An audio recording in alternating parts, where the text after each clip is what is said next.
Hello everyone, very warm welcome to Unacademy, India's largest online education portal पे आप सभी लोगों का बहुत बहुत स्वागत है। और हम चल रहे हैं हमारे आज के सेशन की तरफ। तो जैसा कि आप अपनी स्क्रीन पर देख पा रहे हैं, हमें सिर्फ एक बात कहनी है कि सल्यूट टू आवर हीरोज। बस सेशन शुरू करने से पहले ना यही कहना चाहूंगा कि आज हम सब जानते हैं कि हम 26 जुलाई जो हमारा जो डेट है, इस पे हम कारगिल विजय दिवस मनाते हैं, राइट। सो ये जो कारगिल विजय दिवस है, इस पर हम हमारे जो ब्रेव हार्ट सोल्जर्स हैं, जो हमारे इमोर्टल सोल्जर्स हैं और उनकी फैमिलीज हैं, उनको हम सल्यूट करते हैं दिल से और शुक्रिया अदा करते हैं, थैंक यू बोलते हैं, उनका जो है एहसान मानते हैं कि क्योंकि वो हैं इसलिए हम हैं, क्योंकि वो सरहद पर अपनी जान की बाजी लगाने के लिए तैयार हैं, इसलिए हम यहाँ हिंदुस्तान की मिट्टी पर खुले आसमान के नीचे खुली सांसें ले सकते हैं। तो बस यही कहना चाहूंगा, फिर से एक लाइन देना चाहूंगा यहाँ पर कि जो सल्यूट टू आवर हीरोज लिखा है ना, I don't believe in the concept of heroes there, because heroes तो हमारे घर में होते हैं, जिन्हें हम माँ या बाप कहते हैं, हमारे मदर या फादर कहते हैं, ठीक है, मम्मी या डैडी, अम्मी या अब्बू कहते हैं, राइट, पिताजी माताजी कहते हैं। हीरोज तो हमारे लिए होते हैं, लेकिन वो जो वर्दीधारी होते हैं ना, जो सरहद पे होते हैं, चाहे सियाचिन में, चाहे उत्तर पूर्व में, चाहे जिसे हम बोले रण ऑफ कच्छ में, चाहे इंडियन ओशियन में, चाहे बे ऑफ बंगाल में, कहीं पर भी ये वर्दीधारी जो होते हैं ना, इन्हें हीरोज कहने का मन नहीं करता, इन्हें मन करता है सुपर हीरोज कहने का, because they turn their armour on and they let us know that they are unstoppable. Yes, they are.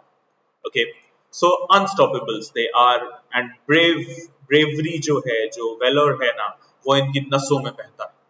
और देशभक्ति, देश से मोहब्बत, देश के लिए अपना जज्बा जो इनका है, वो सबसे ज्यादा ऊपर होता है।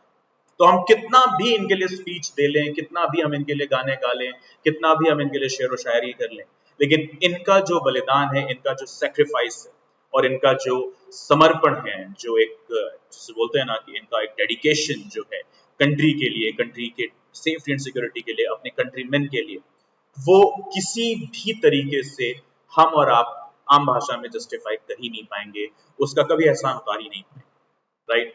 तो उसी तरीके से आज हम मना रहे हैं हमारा इंडो पाक war of 1971।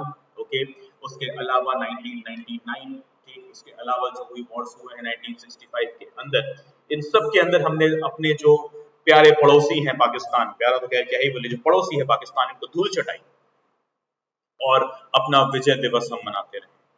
So what we have seen after the Indo-Pak War of 1971, there had been many military conflicts. लेकिन 1999 वाला जो कॉन्फ्लिक्ट था, जिसे हम कारगिल विजय दिवस आज मना रहे हैं, ये अपने आप में सबसे ऐतिहासिक बना, क्योंकि दोनों ही कंट्रीज ने अब तक, यानी कि 1999 के टाइम पीरियड तक, अपना अपना न्यूक्लियर टेस्ट सक्सेसफुली कंडक्ट कर लिया था। अगर इंडिया ने कर लिया था तो फिर पाकिस्तान ने भी कर लिया था, उसमें कोई शक नहीं। और अब ये जो टेंशन है वो बढ़ते गए। So Kargil War, also known as the Kargil conflict, was fought between the months of May to July 1999 in Kargil, that is now in the district of UT, this is Union Territory of Ladakh. तो लद्दाख जो कि किसी जमाने में जम्मू कश्मीर का part था, okay, लेकिन अब हमने जो है देखा है आर्टिकल 370 के एब्रोगेशन के बाद Ladakh has been made an independent union territory. Okay, so अब लाइन ऑफ कंट्रोल के अंदर मौजूद हमारा यूनियन टेरिटरी लद्दाख, उसी लद्दाख के अंदर मौजूद है कारगिल। आगे की कहानी अगर हम बात करें, तो ऑपरेशन विजय लॉन्च किया गया था ऑपरेशन बदर के अगेंस्ट। ऑपरेशन बदर जो कि पाकिस्तान ने लॉन्च किया था अपने मई 1999 के अंदर, इंडिया से कश्मीर को छीनने की एक पाकिस्तान की नापाक इरादों को हमारे जो, जिसे बोलते हैं ना, हिंद के सितारे, हमारे भारत माता के प्यारे, हमारे सोल्जर्स ने इस ऑपरेशन बदर को पूरी तरीके से, जितना जो बोलते हैं ना कि इनके शब्दों में बोले, पाकिस्तानियों के शब्दों में बोले, तो निस्नाबूद कर दिया, 2 गज जमीन के नीचे दफना दिया इनके नापाक इरादों को। और हमारा तिरंगा, हमारा जो खूबसूरत तिरंगा है, उसे कारगिल के टाइगर हिल्स पे 26 जुलाई 1999 को फहरा दिया था। सो operation Vijay in the year 1999, India and Pakistan signed the Lahore Agreement in the context to have peace to not go for the war. लेकिन ये होगी, कैसे उम्मीद कर सकते हैं हम इनसे कि ये शांति और अमन की बात करेंगे जब आतंकवाद को पनाह दे रखा है इन्होंने अपने पार्लियामेंट के अंदर, अपने घरों के अंदर, अपने प्रेसिडेंट, अपने प्रधानमंत्रियों के घर के अंदर, जब ये दहशतगर्दों को और अंडरवर्ल्ड डॉन्स और टेररिस्ट को जब अपने घर में बैठा सकते हैं, starting from Dawood Ibrahim to Asad Masoor to क्या नाम था उसका, डेविड हेडली, टू एवरीवन। इसको इन सभी दहशतगर्दों को जब पाकिस्तान खुद अपने घर में बैठा सकता है, तो फिर हम इनसे अमन और शांति की उम्मीद कैसे कर सकते हैं, right? So this is the very same thing. Lahore agreement sign करके आते हैं हम खुशी से कि अरे नहीं, दोनों मुल्कों के बीच में अब शांति बनी रहेगी, कोई लड़ाई झगड़ा नहीं होगा, कोई जंग नहीं होगी। लेकिन वही सेम बात, राइट? सुधरने का नाम नहीं है इनका, सुधरने का काम नहीं है इनका। और फिर हम भी ये बात समझ गए कि ये जो लातों के भूत हैं, ये बातों से नहीं मानने वाले। Hence, as a result, what we have seen, their intentions, their hostile, their ill intentions. The Pakistani troops began infiltrating towards the Indian side of LOC under their Operation Badr, hoping to cut off the Indian troops in Siachen. इनको लगा कि जो सियाचिन कब्जे में ले लेंगे, लेकिन इनको पता नहीं है इनका पंगा जो है ना इंडियन मिलिट्री से होता है। So Indian Army responded by launching Operation Vijay और धूल चटाया हमारे इस ऑपरेशन में हमारे इंडियन आर्मी के जवानों ने। So on 3rd May 1999, Pakistan started this war when it had infiltrated into the high altitudes in the Rocky Mountains region of Kargil with around 5,000 soldiers and captured it. Initially हमें लगा ना कि ये सब साले कोई जिहादी हैं। Initially, at prima facie, it was seen, it was observed that these are some jihadis, as Pakistan was always going on with the proxy wars. They had, some tie-up, some treaties with the Afghani Talibanis, and apart from that, these Talibanis and some other local tribes from the Pakistan, Balochistan region and Afghanistan region, they joined hands with the Talibanis as well, and they were now infiltrating into the Indian borders every now and then. So on 3rd May 1999, it also seemed to be infiltration by some jihadis, okay, by some Pakistani militants, not by the Pakistani military. But later and soon it was realized, okay, that no, they are not this is not the proxy war anymore, and the Pakistani army is directly involved in it. And as soon as the government got the information about it, Operation Vijay was launched by the army, and it was government just gave one statement, the then government just gave one statement: eliminate them, destroy them, kill them. And it happened the very same way, right? So guys, operation Vijay और operation विजय के अलावा तमाम ऐसे operations रहे हैं। हमने देखा है कि किस तरीके से पूरा देश, हम 26 जुलाई 1999 को एक विजय दिवस के तौर पर तो देखते हैं, लेकिन उसी रोज जहां हम एक तरफ खुशी मना रहे थे, जहां हम एक तरफ हर्षोल्लास में थे कि हमने पाकिस्तानियों को हरा दिया, कई परिवार, कई माँ बाप, कई भाई, कई बहन, कई बीवियां, कई बच्चे रो भी रहे थे। वो जिंदगी भर के तकलीफ में भी हो गए थे कि अब उनके जो अपने हैं ना, वो अब लौट कर नहीं है। तो जब ये गाना गाया गया ना कि मेरे वतन के लोगों जरा आंख में भर लो पानी, जो शहीद हुए हैं उनकी तुम याद करो कुर्बानी, राइट? जब ये बातें बोली गई तो हर एक हिंदुस्तानी का दिल रोया। अगर हिंदुस्तानी था तो दिल तो जरूर रोया था। उसका तो दिल नहीं रोया था जिसका जिस्म, जिसका शरीर हिंदुस्तान की मिट्टी पर, लेकिन आत्मा पाकिस्तान की मिट्टी पर रही है, वो तो नहीं रोए होंगे, राइट? लेकिन हाँ, वो जिसका दिल हिंदुस्तानी है, जिसका शरीर हिंदुस्तानी है, जो पूरा का पूरा हिंदुस्तानी है, वो बिल्कुल तहस नहस हो चुका था अपने जज्बातों को लेकर कि कब तक होती रहेगी ये खून खराबे की कहानी, कब तक बनते रहेंगे हम ऐसे ही शिकार आतंकवादियों की गोलियों का। और फिर उसके बाद से counter offensive measures they were taken by the government, they were taken by the military, they were taken by all of the defense machinery of the country. And now we have seen कि yes, 26/11 का एक हादसा हुआ है, now and then ये साले घुस आते हैं कश्मीर रीजन में, कभी नॉर्थ ईस्ट रीजन में, तो कभी कहीं। लेकिन हाँ, जैसे ही पता चलता है इनके लिए कोई सुनवाई नहीं, कुछ नहीं, सीधा जो आते हैं ना ये ऊपर अल्लाह ताला को प्यारा होने कि चाह रहे हैं हम 72 हूरों से मुलाकात करने, तो इनको हम सीधे ऊपर पहुंचाते हैं। इनके जो खतरनाक इंटेंशंस होते हैं ना, इनको हम सीधे वहीं तक पहुंचाते हैं कि जाइए, चलिए, निकलिए। तो इंडियन आर्मी ने ये चीज क्लियर कर रखी कि ऐसा है, नहीं चलेगी ये हरकतें, मतलब नहीं चलेगी। अब कोई भी माँ अपना बेटा नहीं खोएगी, कोई भी बाप अपना बेटा नहीं खोएगा, कोई बहन अपना भाई नहीं खोएगी, कोई भाई अपना भाई नहीं खोएगा। हमने याद किया है हर एक अपने वीर जवानों, राइट। हमने याद किया है हर एक अपने उस सिपाही को जिसने बिल्कुल भी नहीं सोचा कि क्या होगा मेरे परिवार का मेरे जाने के बाद, लेकिन हाँ उसने बस इतना ही सोचा है कि अगर मैं यहाँ से भाग गया तो शायद मेरा देश ही ना बचे, राइट। तो this is what guys operation Vijay was. Okay, तो पूरी कहानी यहाँ पर आपको समझ में आ गई होगी। हमने देखा है कि उसी के अंदर करीब 500 से ज्यादा सोल्जर्स थे हमारे जो नहीं लौटे, 1300 से ज्यादा सोल्जर्स थे जो घायल हुए, बहुत सारे ऐसे लोकल्स थे जिनका जो है काफी कुछ जो है खराब हुआ। हमारे फ्लाइट लेफ्टिनेंट उस टाइम पीरियड की 1999 की अगर हम बात करें, सो फ्लाइट लेफ्टिनेंट नचिकेत सर, वो अपना मिग 21 विमान उड़ाकर जा रहे थे लड़ने दुश्मनों से, जब तो उनका फ्लाइट क्रैश करता है पाकिस्तान की बाउंड्री के अंदर और वो बनते हैं POW, प्रिजनर ऑफ वॉर।